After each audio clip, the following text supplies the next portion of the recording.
Hoje a gente vai mergulhar a fundo em uma das noites talvez mais sombrias e decisivas de toda a história. Sabe?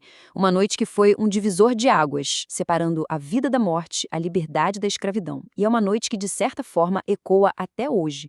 Vamos entender a anatomia da Páscoa original.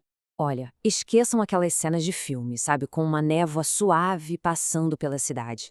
A realidade da 10ª praga foi terror puro. O mais importante aqui é tentar imaginar o som. Não era o choro de uma única família de luto. Era o grito, um grito uníssono de uma nação inteira rasgando o silêncio da madrugada. Pensem nisso. Uma verdadeira sinfonia de agonia. Era a trilha sonora de um juízo que estava sendo executado, de forma implacável. E é importante entender, aquilo não foi um evento aleatório, de jeito nenhum. Foi um julgamento divino e direto contra os deuses do Egito. E isso incluía o próprio faraó, que se via como um deus, certo? A execução em si foi feita por uma entidade que a gente conhece como o Destruidor, o Anjo da Morte. E a ordem era clara, ele passaria por toda a terra do Egito. Então, enquanto esse caos, essa morte reinava do lado de fora, lá dentro das casas dos israelitas, algo completamente diferente acontecia.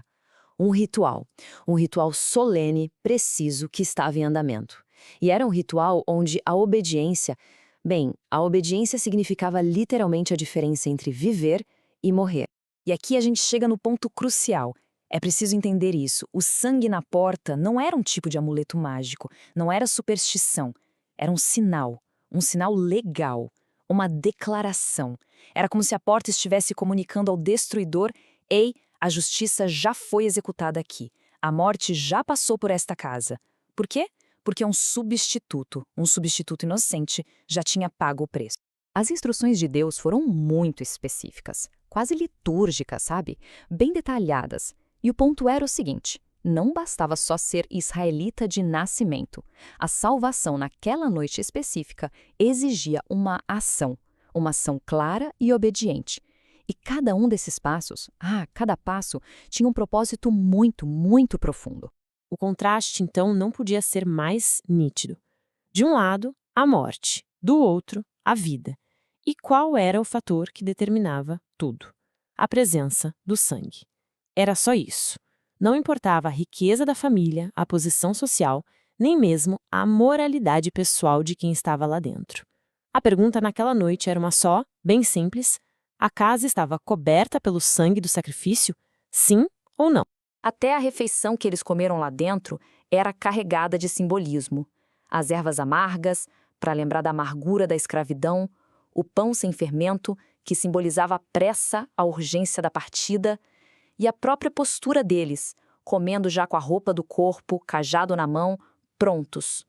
Isso mostrava que aquela não era uma refeição para relaxar, para descansar. Era uma refeição de preparação. A preparação para a liberdade que estava prestes a chegar.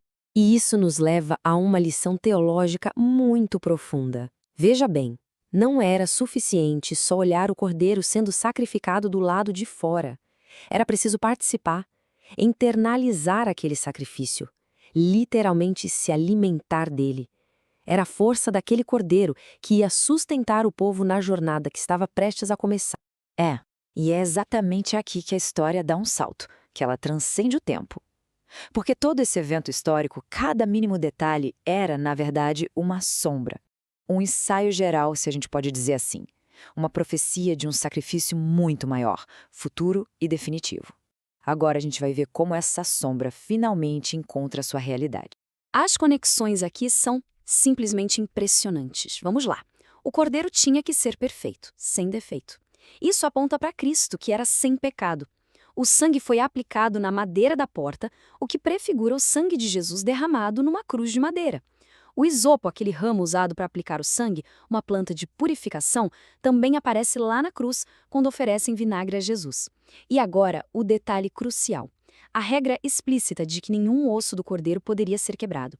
Milagrosamente, séculos depois, isso se cumpre na crucificação de Jesus. É um detalhe profético de uma importância gigantesca. O Novo Testamento, então, não deixa margem para dúvida. Ele é explícito. Ele identifica Jesus Cristo diretamente como o cumprimento de tudo aquilo que o Cordeiro da Páscoa só podia representar.